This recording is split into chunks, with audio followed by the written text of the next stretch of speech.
हरे कृष्णा। ओम नमो भगवते वासुदेवाय। ओम नमो भगवते वासुदेवाय। ओम नमो भगवते वासुदेवाय। निगमकल्पतरोर्गलितं फलं सुखमुखादमृतद्रवसंयुतं पिबत भागवतं रसमालयं मुहुरहो रसिका भुवि भावुकाः। नारायणं नमस्कृत्य नरं चैव नरोत्तमं देवीं सरस्वतीं व्यासं ततो जयमुदीरयेत्। नष्टप्रायेषु अभद्रेषु नित्यं भागवत सेवया भगवत्युत्तमश्लोके भक्तिर्भवति नैष्टिकी। Readings from Srimad Bhagavatam, Canto 3, Chapter 18, the battle between Lord Boar and Hiraṇyākṣa. Today we are going to see text number 2. dadarśa tatrābhijitaṁ dharā-dharaṁ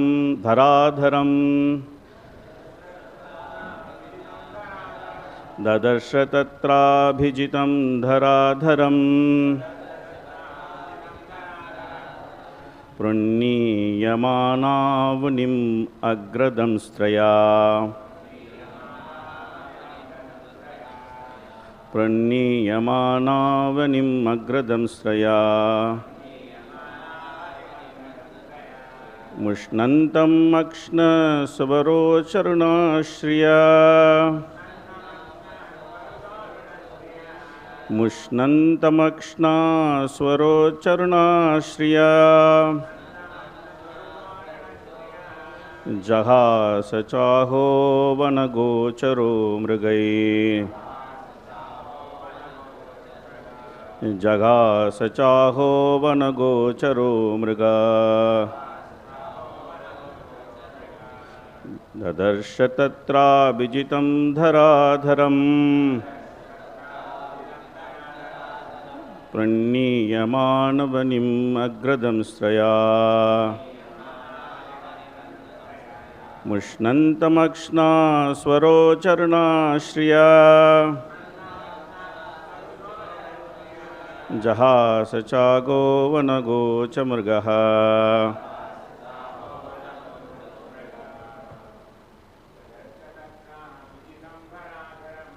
dadarśa tatrābhijitaṁ dharā-dharaṁ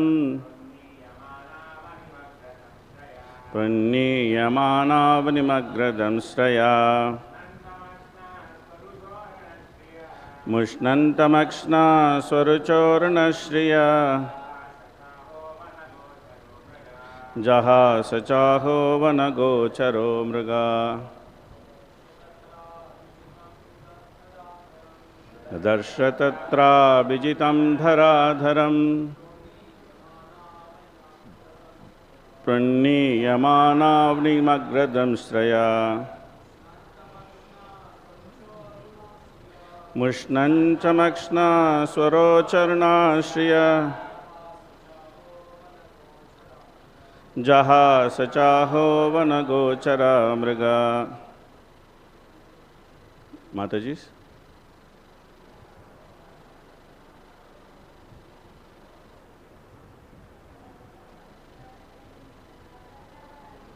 dadarśa tatrābhijitaṁ dharā-dharaṁ pronnīyamānāvanim agra-daṁṣṭrayā muṣṇantam akṣṇā sva-ruco ruṇa-śriyā jahāsa cāho vana-gocaraḥ mṛgaḥ. dadarśa, he saw, tatra, there, abhijitam, the victorious, dhara, the earth, dharam, bearing, pronnīyamāna, being raised upward, avanim, the earth, agra-daṁṣṭrayā, by the tip of his tusk, muṣṇantam, who was diminishing, akṣṇā, with his eyes, sva-rucaḥ, Hiraṇyākṣa's own splendor, aruṇa, reddish, śriyā, radiant, jahāsa, he laughed, cāho, and aho, oh, vana-gocaro, amphibious, mṛgaḥ, beast. Translation, please repeat. He saw there the all-powerful personality of Godhead in his boar incarnation, bearing the earth upward on the ends of his tusk and robbing him of his splendor with his reddish eyes. The demon laughed, "Oh, an amphibious beast." Purport by His Divine Grace Abhijitam Bhaktivedanta Swami Srila Prabhupada ki. In a previous chapter, we have discussed the incarnation of the Supreme Personality of Godhead as Varaha, the boar. While Varaha, with his tusks, engaged in uplifting the submerged earth from the depths of the waters, this great demon Hiraṇyākṣa met him and challenged him, calling him a beast. Demons cannot understand the incarnation of the Lord. They think that his incarnation as a fish or boar or tortoise are big beasts only. They misunderstand the body of the Supreme Personality of Godhead, even in his human form, and they deride his descent.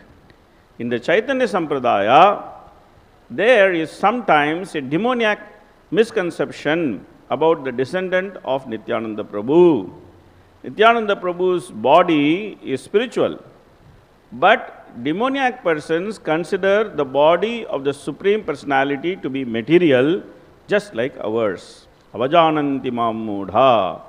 Persons who have no intelligence deride the transcendental form of the Lord as material. Harihi Om Tat Sat.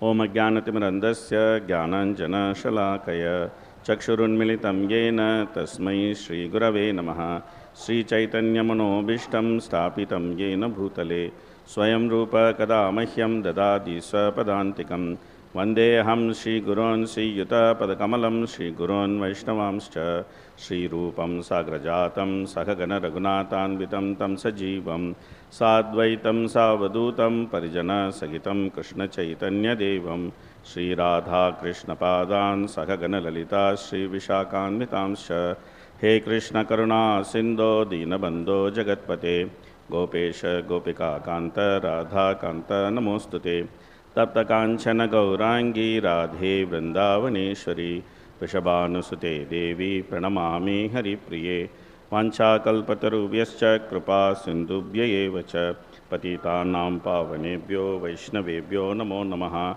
Namo Vishnupadaya Krishna Prashtaya Bhutale Srimate Bhakti Vedanta Swamin Iti Namine Namaste Saraswate Deve Gauravani Pracharine Nirvishesha Shunnavadi Paschaitya Deshatarine Jaya Shri Krishna Chaitanya Prabhu Nityananda Sri Advaita Gadadhara Srivasadi Gaura Bhakta Vrinda Hare Krishna Krishna Krishna Hare Hare Hare Rama Rama Rama Hare Hare Mukam Karoti Vachalam Pangalangayate Girim Kripatamaham Vande Shri Gurum Dinataranam Paramananda Madhavam Sri Chaitanya Mishram Katanchana Smrite Yasmin Dushkaram Sukram Bhavet Smrite Pritam Syat Sri Chaitanyam Namamitam Namam Vishnupadaya Krishna Prashtaya Bhutale Srimate Jayapataka Swami Namine Namacharya Padaya Nitai Kripa Pradayine Gaurakata Damadaya Nagara Gram Tarini. First of all, my apologies for putting all of you into anxiety. Somehow I was thinking that today my class turn is on Thursday, and I blissfully walked off from the temple thinking that I will come back on Thursday for class. And anyway, when I went home, my wife told me, "Hey, why are you here? Run away." by the time Rasame Prabhu also called. So, anyway, mandaha sumanda madayo mandabhagye nahi upadrataha. Best example of a person in Kali Yuga who is unfit to practice Krishna consciousness, but somehow by the mercy of devotees, we are surviving. So therefore, please forgive me. Anyway, so we are in the climax of this Leela, which is the Leela of Varahadev and Hiraṇyākṣa. We are hitting the climax of this Leela. A very, very beautiful chapter which describes loving dealings between Varahadev and Hiraṇyākṣa. Of course, they are fighting with each other, but externally it looks like they are fighting with each other, but actually there's loving dealings which is going on between them. The Lord understands it. Of course, Hiraṇyākṣa doesn't understand it because he is cursed. So, one side Hiraṇyākṣa is attacking the Lord, but the Lord is just playing with him because he knows that he wanted to have this play, so therefore Hiraṇyākṣa has come and he is fighting with him. So in that sense, even though all the demigods are seeing this as if a serious fight between a very powerful demon and the Supreme Lord, but actually it is not like that. It is just dealings of love between the Lord and his very intimate devotee. A devotee who is so intimate that just to fulfill the desire of the Lord to fight, he can take a position where he can actually constantly think of the Lord in enmity. He did not forget the Lord. This is the difference between ordinary chillu-pillu demon and great demons like Hiraṇyākṣa. These people, normal people, they are all demoniac. But they are demoniac in the sense they forget the Lord. They think there is no God. And even Hiraṇyākṣa was thinking there is no God. So in that sense, there is no difference between that part. But Hiraṇyākṣa was constantly looking for the Lord in order to fight with him. So in that sense, he was in constant meditation of the Lord. So even though he may be considered demoniac, but then the quality of his meditation is so nice, the Lord personally comes to fight with him. Otherwise, the Lord doesn't have to come and fight with all these people.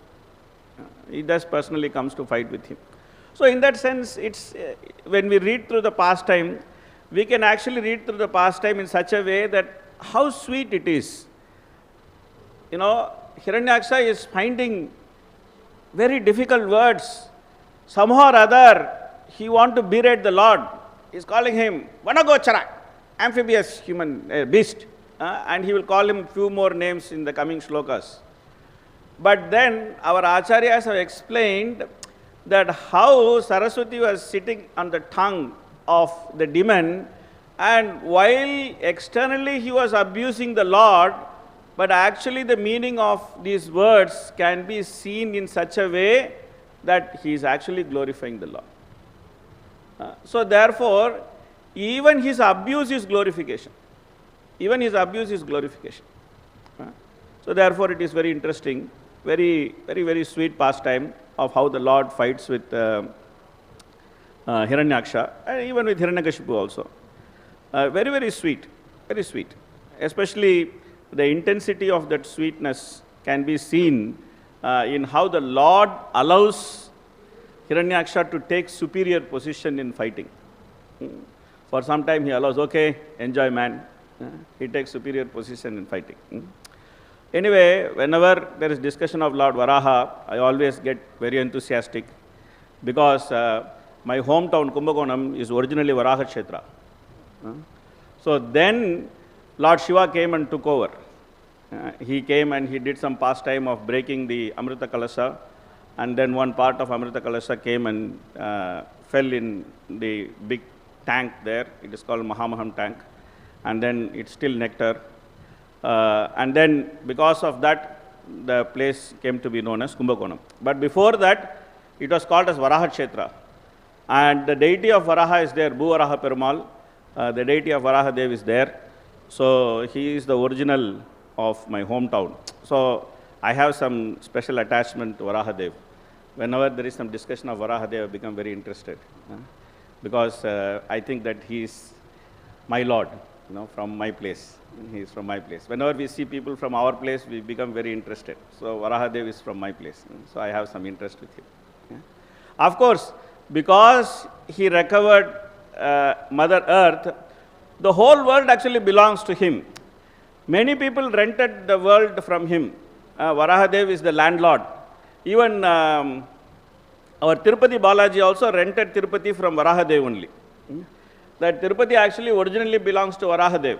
And Balaji came and said that, okay, I will stay here. Before that, Lord Shiva was there. Then from there, Balaji took from him, and now Balaji is staying there. That is why there also you will see, very near to Tirupati temple, you will see one Varahadev temple. So normal system is you first go to Varahadev, you take darshan of Varahadev, then you go and take darshan of Balaji. And that's how it is. Because first of all, you have to pay respect to the landlord. Then you go and see the tenant, not the reverse. So like that, Varahadev, he owns the whole world. So Varahadev, he does very beautiful pastime of saving this world. Because of him only we are all sitting here. Otherwise this world will be under the ocean. We cannot sit here. So we have very intimate connection with him. That the whole thing which we are enjoying is simply his mercy. This world, these places, whatever we are enjoying is Varahadev's mercy. So therefore, we should have great gratitude towards Varahadev. He gave us this place. But of course, demons always think, like Prabhupada explains here, the demons have this mentality. They think that, oh, God is also like me. God is also like me. They think that the body of the Supreme Personality of Godhead is material. So therefore, Hiraṇyākṣa represents the most powerful karmi and most powerful yogis in the world. Third canto deals with all these people, karmi, jnani, yogi. Few times I have explained this. How in third canto, all these people, karmi, jnani, yogi, all of them come to realize that devotional service is supreme. Of course, karmis is represented by Kashyapa Muni also. But Varahadev also, Hiraṇyākṣa also represents the most powerful karmi and yogi, because he did so much austerities and then he became so powerful. He got all the yogic power. He became so powerful. He is going and telling Varuna, sir, please give me fight. So Varuna Dev is telling, wait man, don't become too proud. Somebody will come and he will take care of you. You will vomit blood when you see him. See, normally people will become afraid when they hear from very authoritative sources that somebody will kill you. But the nature of demon is that he became very happy. He became very happy. He's thinking, okay, somebody is finally there to fight with me. So crazy they are. So crazy they are. Demoniac mentality is so crazy that we cannot understand what is the purpose of human life. What is the purpose of human life? We cannot understand. Why? Because we directly refuse the existence of personality of Godhead itself. That is the problem. That's where it starts. Directly refuse the existence of personality of Godhead. We think that he is material. So there are two types of impersonalists. There is Brahmavadi, there is Mayavadi. There are two types of impersonalists. The Brahmavadis, they are thinking that in the ultimate sense, the supreme absolute truth is impersonal, but they are not against the form of the Lord being transcendental. They are called the Brahmavadis.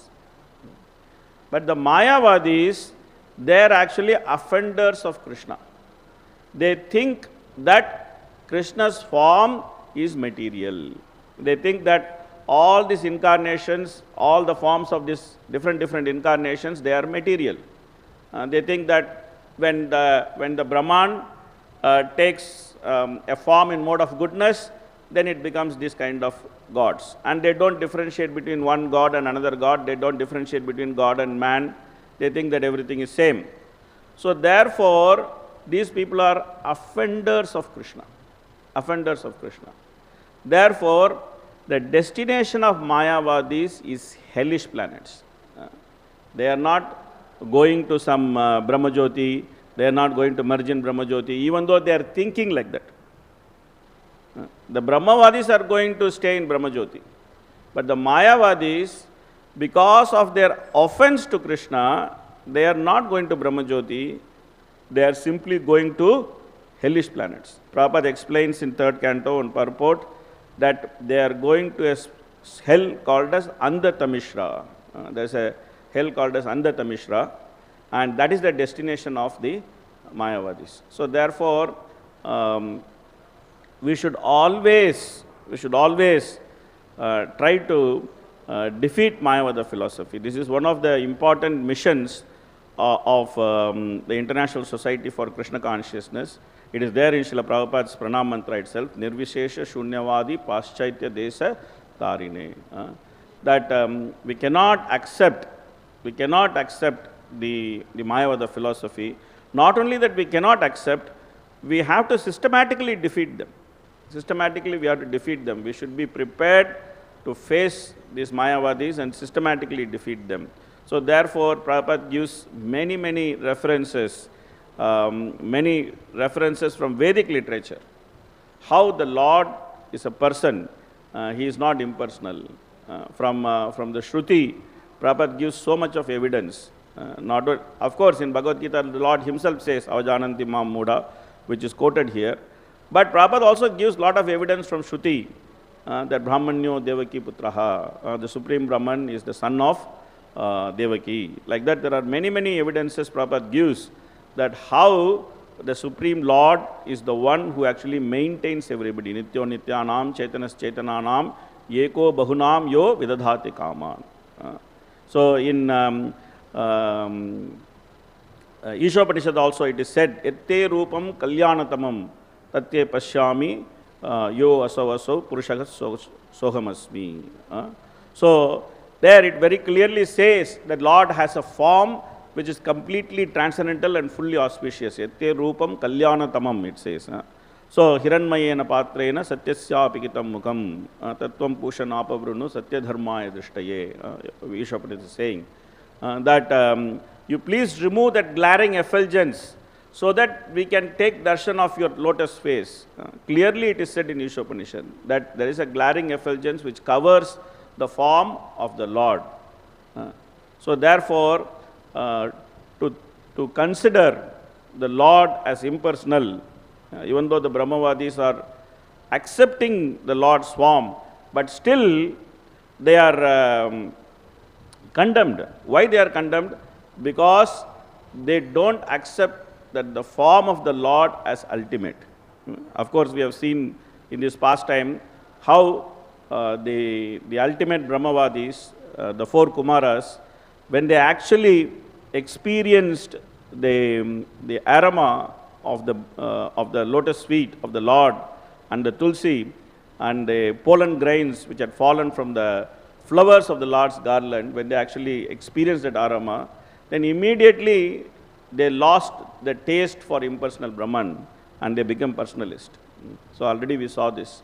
So therefore, here again and again in this section of Srimad Bhagavatam, the personal form and feature of the Lord is being established. Now Prabhupada quotes about a certain sampradayas within the Chaitanya Sampradaya, certain apasampradayas, who make the great offense of considering Lord Nityananda as an ordinary human being.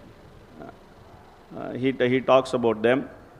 So it is not only that we should be careful not to offend the Lord, we should also understand the signs of the Supreme Personality of Godhead.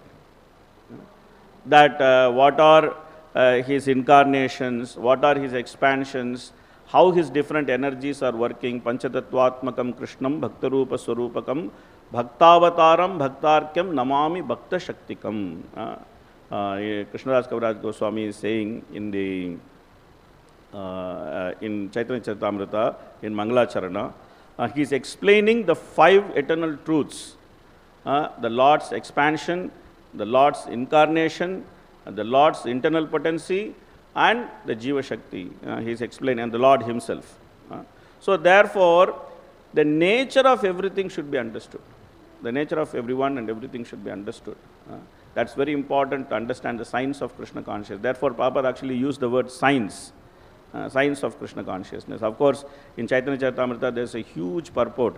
Prabhupada writes to defeat Shankaracharya's philosophy, where Shankaracharya is arguing that how can the Chaturvyuha be spiritual.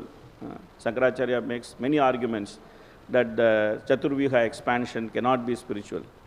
Prabhupada lists all those arguments in that long purport, and then he systematically defeats each and every argument, and he proves that the Lord and his expansion, they are all spiritual. Of course, in a very simple manner, Brahma has explained this to us. Deepachireva dashantaram apyupetya deepayate vivrita hetu samana dharma yattarga eva hicha vishnu taya vibhati govindam adipurusham tamaham bhajami. Krishna is the original flame, and there are many flames which are coming from that original flame, and all of them are having the same potency.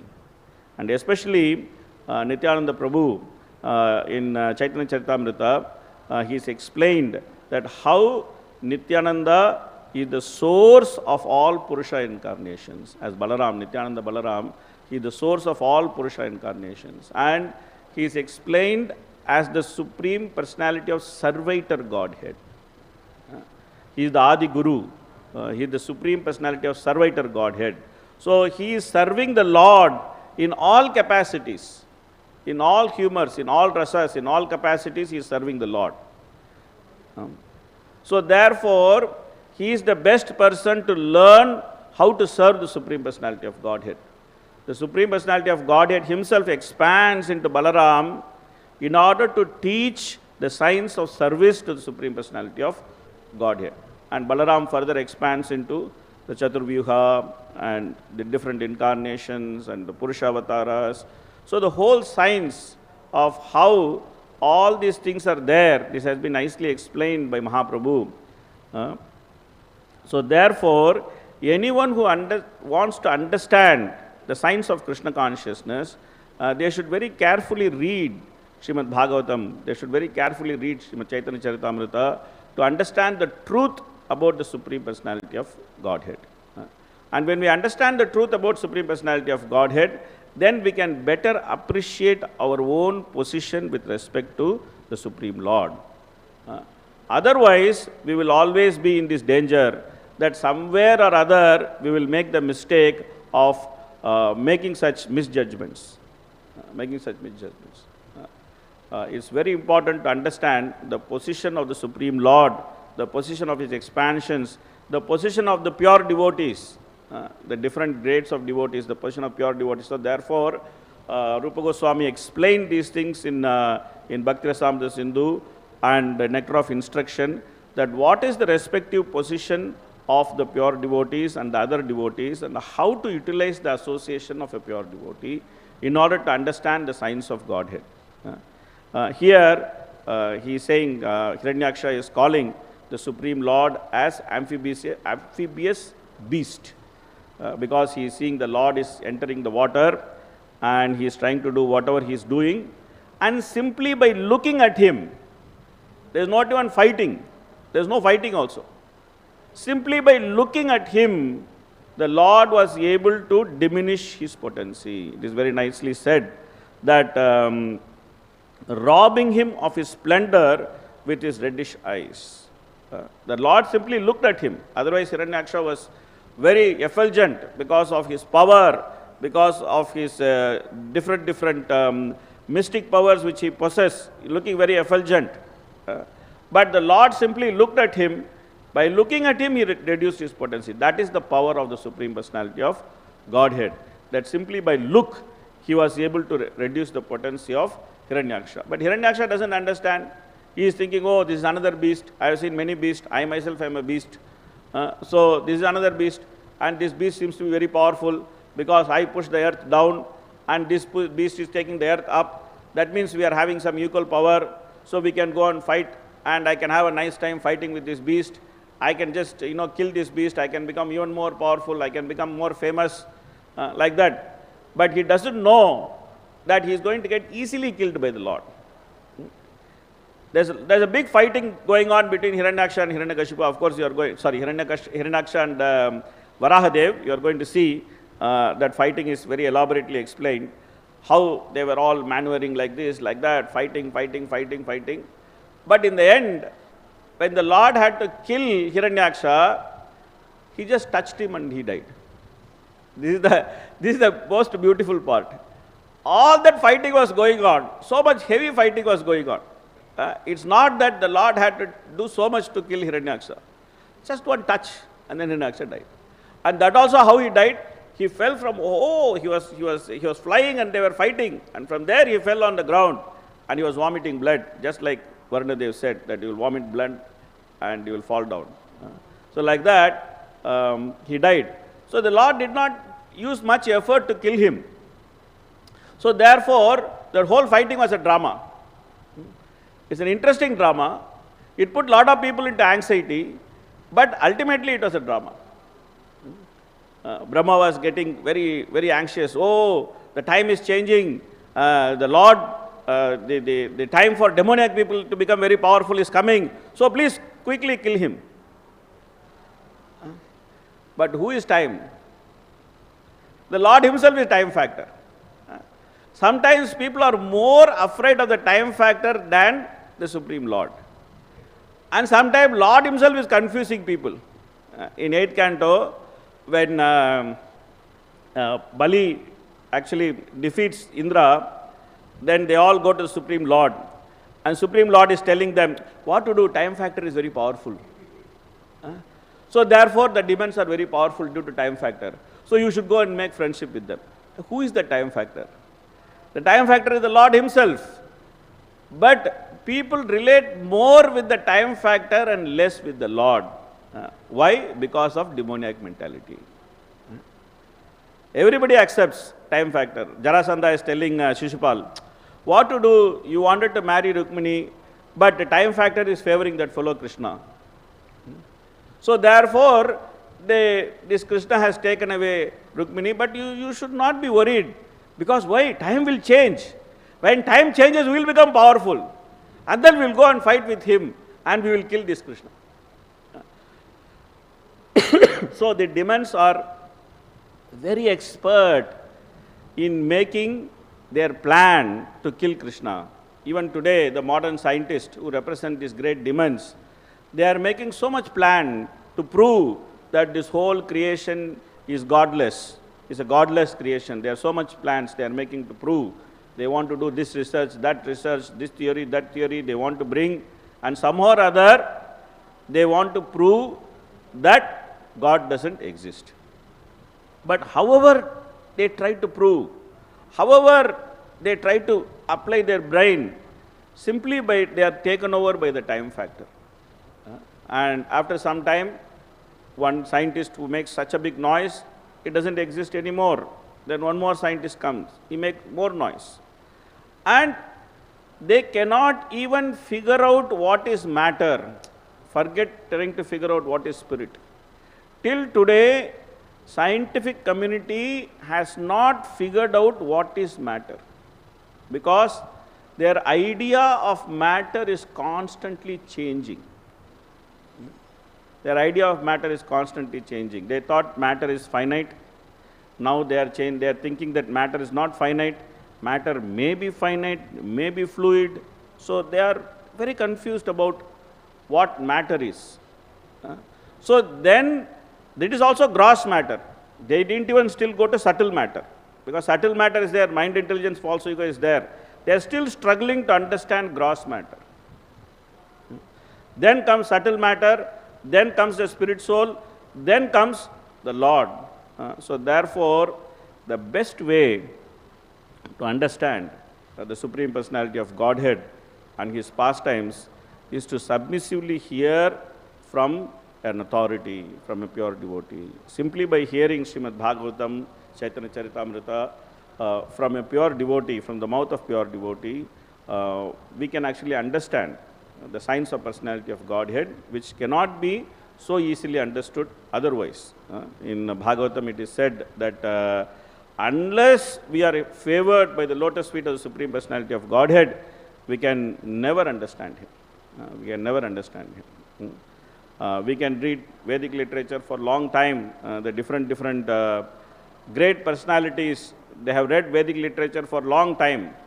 And after reading Vedic literature for long time, all of them have come to wrong conclusion. All these personalities have come to wrong conclusion about the Supreme Personality of Godhead. Each person comes to his own conclusion. Somebody says there is God. Somebody says maybe nominally present. Somebody says no, there is no God. There is no need for God. Only activity is important. So different people are coming with different theories and different conclusions simply because they don't have the favor of the Supreme Personality of Godhead. They don't have the favor of the pure devotee. So, but we are very fortunate that we have the favor of a pure devotee, Srila Prabhupada. We have the favor. Recently, we actually did one very interesting course. We did one introductory course on Prabhupada Leelamrita. It is a 16-hour course which was conducted by Atul Krishna Prabhu, and it was facilitated by Janmashtami Prabhu with a team of devotees. They had put together the course, and it was taught by Atul Krishna Prabhu. Very, very interesting course where we could actually reconnect with the entire Leelamrita in a very short time, in 16 hours. We did many interesting exercises, and we are renewing our connection with Srila Prabhupada. Yesterday we just finished it. So we are very, very fortunate. We are very, very fortunate that we are in this time and age, that we have the opportunity to have the association of this great soul, Srila Prabhupada, the opportunity to read his purports, the opportunity to understand the science of Krishna consciousness in a language which we can understand, in a language which we can appreciate. So we should utilize this wonderful opportunity. Lord Boar, Varahadev, he lifted this whole earth for us in order to inhabit it. And we are inhabiting this earth. That is, we are very nicely enjoying. At the same time, we should understand that he gave us this facility so that we can give up this facility and go back to Godhead.